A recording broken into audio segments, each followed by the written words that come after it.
nilipata habari ati Toi market imechomeka.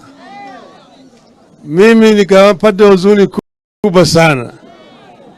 Manake hii sio mara ya kwanza, sio mara ya pili, sio mara ya tatu, sio mara ya 4, ni mara ya 5 Toi market kuchomeka.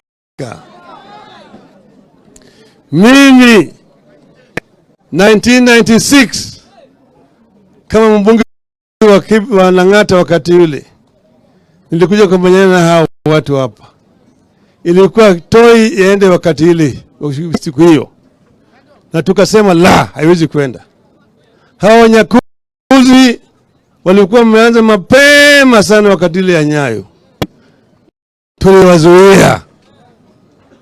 2007 walirudi tena, wakajaribu yote haya yote, tukawazuia mpaka sasa.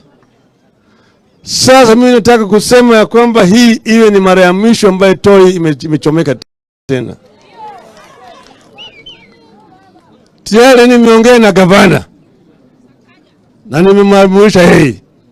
Nimesema Toi market kwanza nataka itangazwe ya kwamba hii ni umma ya Nairobi County, alafu ijengwe na pesa ya county ya Nairobi, ili hawa Wanyakuzi siku zao sasa zimehesabiwa, na ni watu ambao wanajulikana.